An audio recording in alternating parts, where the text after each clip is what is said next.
What was before?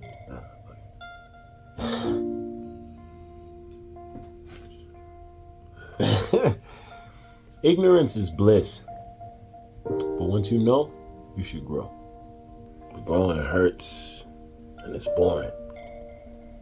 But am I happy not knowing?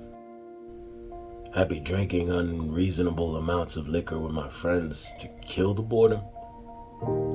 Not knowing liver failure looms around the proverbial corner?